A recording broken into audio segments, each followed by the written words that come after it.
Karena aku mau supaya kamu tahu betapa beratnya perjuangan yang kulakukan untuk kamu dan untuk mereka yang di Laodikia dan untuk semuanya yang belum mengenal aku pribadi, supaya hati mereka terhibur dan mereka bersatu dalam kasih, sehingga mereka memperoleh segala kekayaan dan keyakinan pengertian dan mengenal rahasia Allah, yaitu Kristus.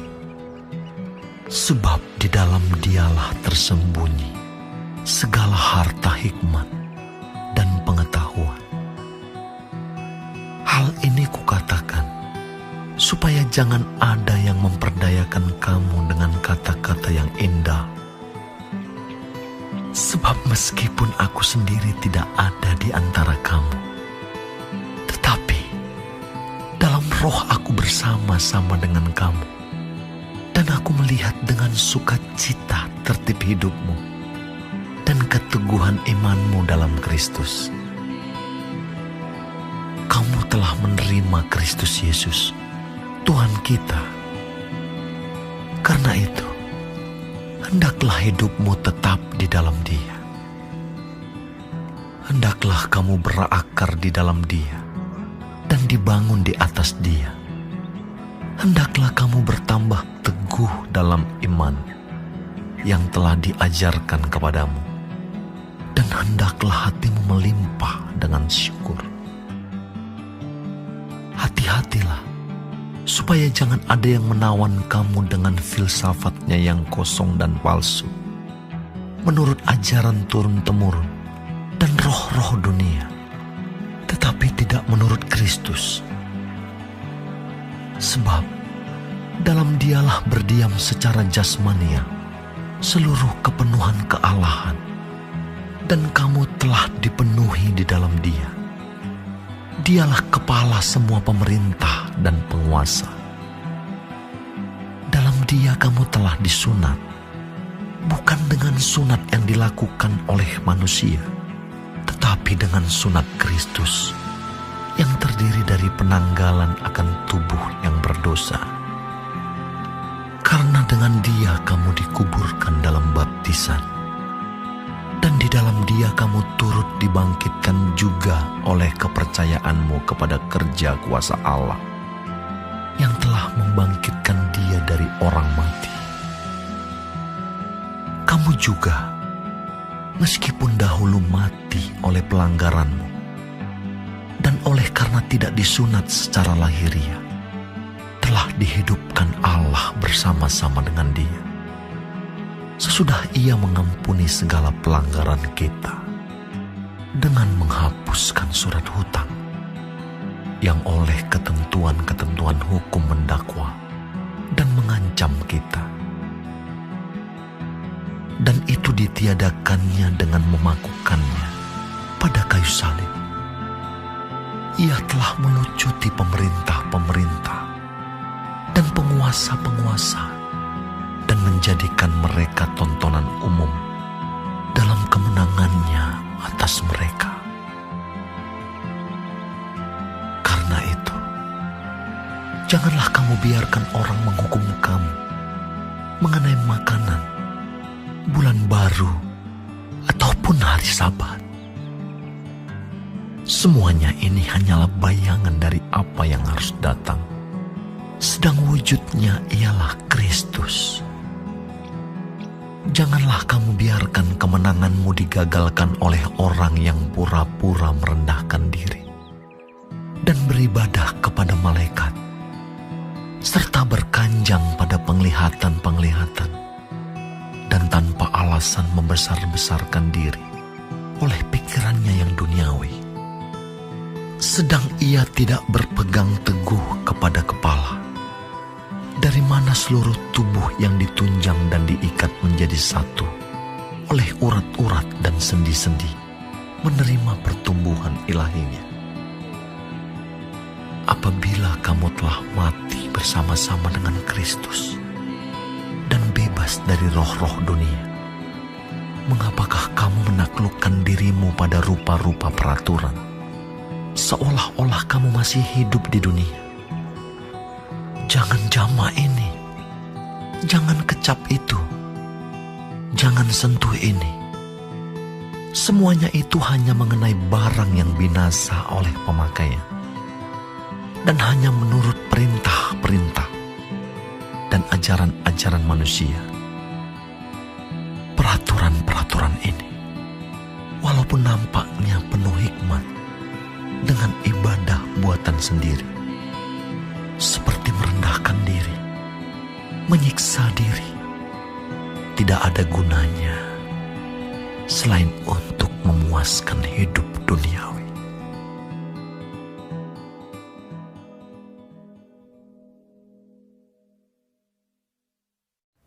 Shalom saudara-saudaraku yang kekasih di dalam Tuhan Yesus Kristus. Puji Tuhan kita masih hidup sampai pagi ini dan kita dapat mempelajari firman Tuhan. Sungguh suatu berkat yang besar dari Tuhan. Hari ini Kolose 2, Rasul Paulus menentang keras ajaran palsu yang sudah menyebar di jemaat di Laodikia dan Kolose. Karena mereka banyak yang memiliki pengetahuan yang kurang, yang tidak benar. Karena itu saya dan saudara harus sungguh mempelajari firman Tuhan setiap hari, mengertinya dengan sungguh-sungguh, fokus pada Kristus dan kepada firman-Nya. Berusahalah setiap hari berdoa untuk memperoleh hikmat dan pengertian yang benar dari Tuhan. Saudara, Kolose 2 pasal ini mengajarkan bagaimana Tuhan Yesus sebagai Tuhan atas kehidupan kita adalah yang terutama.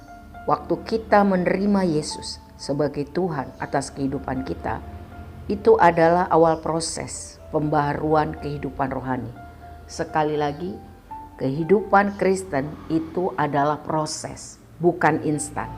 Kita harus terus-menerus mengikuti kepemimpinan Kristus dengan cara berakar, dibangun, dan diteguhkan dalam iman kepada Tuhan Yesus Kristus. Tuhan Yesus ingin membimbing, ingin menolong kita setiap hari, sampai akhirnya kita bisa hidup sama seperti Kristus dan bagi kemuliaan namanya. Ada beberapa tips yang menolong kita untuk setiap hari bisa hidup bagi Kristus. Yang pertama, mari mempersembahkan hidup dan menyerahkan seluruh kehendak keinginan kita yang sesuai dengan firman Tuhan. Yang kedua, mari berusaha belajar dari Tuhan Yesus tentang cara kehidupannya, tentang ajarannya, tentang sifat-sifatnya, dan mari kita teladani itu. Yang ketiga, mari kita mengakui kuasa Roh Kudus dalam kehidupan kita. Rasul Paulus memakai ilustrasi tentang keadaan kita jika berakar di dalam Kristus, seperti sebuah tanaman atau pohon yang bertumbuh tambah besar, tambah berbuah lebat. Karena apa? Karena mendapat nutrisi makanan yang cukup, yang banyak dari tanah yang baik. Melalui akarnya dia memperoleh itu, kebutuhan untuk bertumbuh dan berbuah lebat. Jadi hanya dari persekutuan dengan Yesus Kristuslah saya dan saudara memperoleh kekuatan untuk bisa hidup di dalam kebenaran. Sehingga kita tidak diperdaya oleh ajaran-ajaran sesat dan dapat menghasilkan buah-buah pertobatan yang menyenangkan hati Tuhan, yaitu sekali lagi jiwa-jiwa dan karakter yang tambah lama serupa dengan Kristus. Tuhan Yesus adalah Allah yang menjelma dalam wujud manusia. Jadi jika kita memiliki Tuhan Yesus dalam kehidupan kita, berarti kita memiliki segala hal yang kita perlukan untuk memperoleh keselamatan dan hidup yang benar di dalam Tuhan serta hidup yang kekal kelak di sorga. Amin. Selanjutnya dijelaskan di ayat 15 dan sampai 23 mengenai laki-laki Yahudi disunat itu sebagai tanda perjanjian dalam perjanjian lama. Bangsa Yahudi adalah milik Tuhan. Itu konten dasarnya. Tetapi melalui kematian Yesus Kristus, sunat tidak lagi diperlukan sebagai tanda kepemilikan atau komitmen dengan Tuhan. Karena hal tersebut sudah tertulis dalam hati kita, bukan lagi pada tubuh. Tuhan Yesus sudah memerdekakan kita dari keinginan-keinginan jahat, perbudakan dosa, dan membuang sifat lama kita dan memberi sifat yang baru.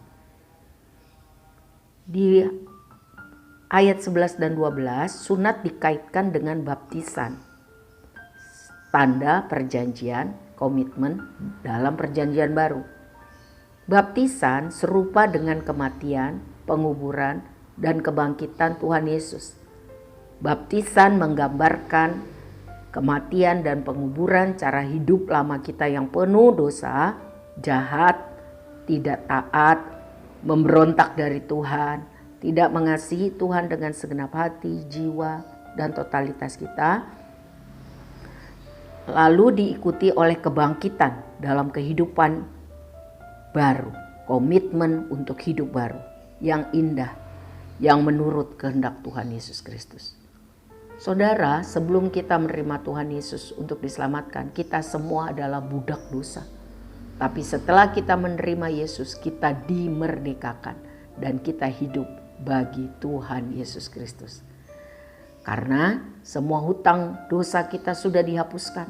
Kita menjadi suci, menjadi manusia yang memiliki kehidupan baru. Kejahatan dan dosa tidak lagi berkuasa atas hidup orang percaya karena Tuhan Yesus sudah mengalahkannya dan menguasai kehidupan kita. Amin. Selanjutnya Rasul Paulus melalui ilham Roh Kudus menasehatkan untuk jemaat fokus beriman hanya kepada Tuhan Yesus saja, bukan kepada yang lain-lain. Jika kita memiliki Kristus Yesus, maka kita memiliki segala hal untuk bisa hidup menyenangkan hati Tuhan. Tidak perlu menyembah malaikat atau orang-orang yang dianggap suci.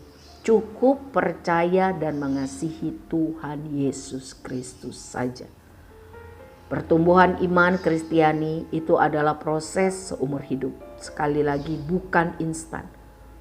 Marilah kita merelakan diri, memberikan diri untuk terus diproses oleh Tuhan seumur hidup kita. Sebab seharusnya ada perbedaan yang jelas antara cara hidup orang percaya dengan cara hidup orang yang tidak percaya. Karena kita harus mempunyai persekutuan yang erat dengan Tuhan, sehingga kehidupan kita lebih hari lebih baik, lebih benar, serupa dengan kehendak Kristus. Rindukanlah hal itu, saudara-saudara. Tambah hari, tambah serupa dengan karakter kehidupan Kristus. Agama adalah buatan manusia.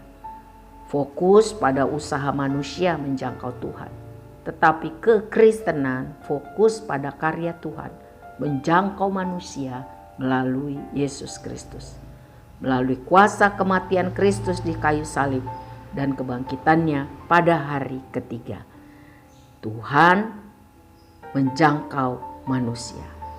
Tuhan mau menyelamatkan semua orang yang percaya kepadanya, supaya tidak binasa, melainkan beroleh hidup yang kekal.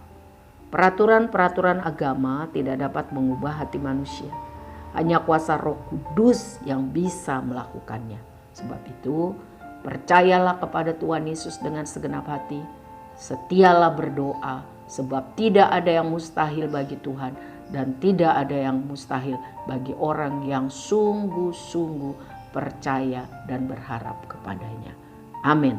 Tuhan Yesus memberkati kita semua.